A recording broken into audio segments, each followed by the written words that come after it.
Welcome to One Chapter, One Thought. I'm Pastor Chris from Lincroft Bible Church in New Jersey, and every weekday I read one chapter of the New Testament and offer one brief devotional thought. Today's reading is from the Gospel of Mark, chapter 14. It was now 2 days before the Passover and the Feast of Unleavened Bread. And the chief priests and the scribes were seeking how to arrest Jesus by stealth and kill him, for they said, "Not during the feast, lest there be an uproar among the people." And while he was at Bethany in the house of Simon the leper, as he was reclining at the table, a woman came with an alabaster flask of ointment of pure nard, very costly, and she broke the flask and poured it over his head. There were some who said to themselves indignantly, "Why was the ointment wasted like that? For this ointment could have been sold for more than 300 denarii and given to the poor." They scolded her. But Jesus said, "Leave her alone. Why do you trouble her? She has done a beautiful thing to me. For you always have the poor with you, and whenever you want, you can do good for them, but you will not always have me. She has done what she could. She has anointed my body before its burial. And truly I say to you, wherever the gospel is proclaimed in the whole world, what she has done will be told in memory of her." Then Judas Iscariot, one of the 12, went to the chief priests in order to betray Jesus to them. And when they heard it, they were glad and promised to give him money. And he sought an opportunity to betray him. And on the first day of unleavened bread, when they had sacrificed the Passover lamb, his disciples said to him, "Where will you have us go and prepare for you to eat the Passover?" And he sent 2 of his disciples and said to them, "Go into the city, and a man carrying a jar of water will meet you. Follow him, and wherever he enters, say to the master of the house, 'The teacher says, where is my guest room where I may eat the Passover with my disciples?' And he will show you a large upper room, furnished and ready, there prepared for us." And the disciples set out and went to the city, and found it just as he had told them, and they prepared the Passover. And when it was evening, he came with the 12. And as they were reclining at the table eating, Jesus said, "Truly I say to you, one of you will betray me, one who is eating with me." And they began to be sorrowful, and say to him one after another, "Is it I?" He said to them, It is one of the 12, one who is dipping bread into the dish with me. For the Son of Man goes, as it is written of him, but woe to that man by whom the Son of Man is betrayed. It would have been better for that man if he had not been born." And as they were eating, he took bread, and after blessing it, broke it, and gave it to them, and said, "Take, this is my body." And he took a cup, and when he had given thanks, he gave it to them, and they all drank of it. And he said, This is my blood of the covenant, which is poured out for many. Truly I say to you, I will not drink again of the fruit of the vine until that day when I drink it anew in the kingdom of God. And when they had sung a hymn, they went out of the Mount of Olives. And Jesus said to them, "You will all fall away, for it is written, I will strike the shepherd, and the sheep will be scattered. But after I am raised up, I will go before you to Galilee." Peter, who said to him, "Even though they all fall away, I will not." And Jesus said to him, "Truly I tell you, this very night, before the rooster crows twice, you will deny me 3 times. But Peter said emphatically, "If I must die with you, I will not deny you." And they all said the same. And they went to a place called Gethsemane. And Jesus said to his disciples, "Sit here while I pray." And he took with him Peter, James, and John, and began to be greatly distressed and troubled. And he said, "My soul is very sorrowful, even to death. Remain here and watch." And going a little further, he fell on the ground and prayed that, if it were possible, the hour might pass from him. And he said, "Abba, Father, all things are possible for you. Remove this cup from me. Yet not what I will, but what you will." And he came and found them sleeping, and said to Peter, "Simon, are you asleep? Could you not watch 1 hour? Watch and pray, so that you may not enter into temptation. The spirit indeed is willing, but the flesh is weak." And again he went away and prayed, saying the same words. And again he came and found them sleeping, for their eyes were very heavy, and they did not know what to answer him. And he came the 3rd time and said to them, "Are you still sleeping and taking your rest? It is enough, the hour has come. The Son of Man is betrayed into the hands of sinners. Rise, let us go. See, my betrayer is at hand." And immediately, while he was still speaking, Judas came, one of the 12, and with him a crowd with swords and clubs, and the chief priests and scribes and the elders. Now the betrayer had given them a sign, saying, "The one I will kiss is the man. Seize him and lead him away under guard." When they came, Judas went up to Jesus at once and said, "Rabbi," kissed him. They laid hands on Jesus and seized him. But one of those who stood by drew his sword and struck the servant of the high priest and cut off his ear.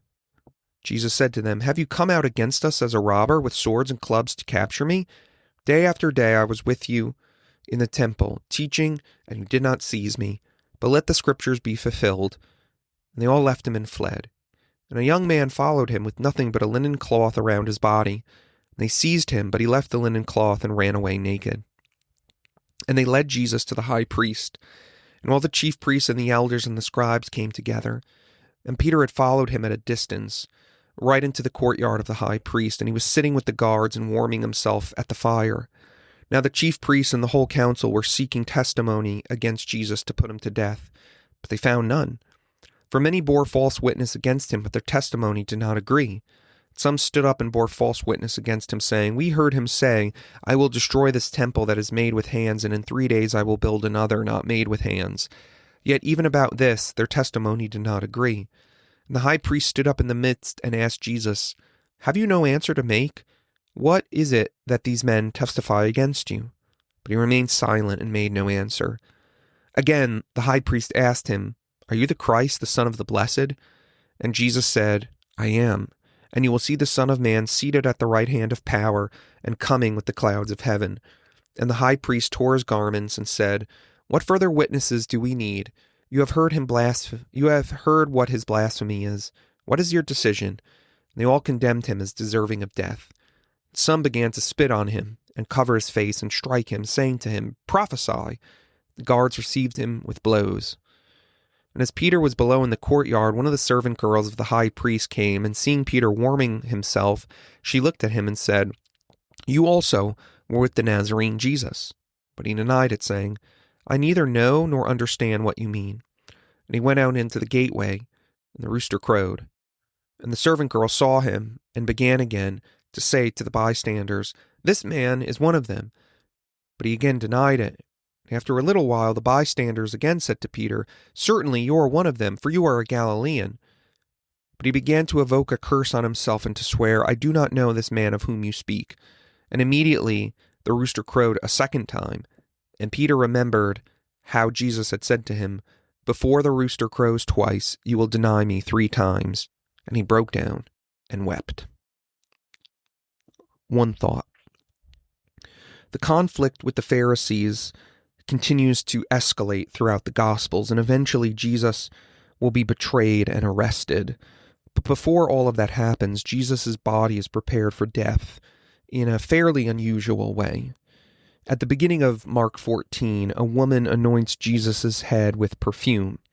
This perfume is called pure nard, which was the oil extracted from the nard plant, which was actually native to India.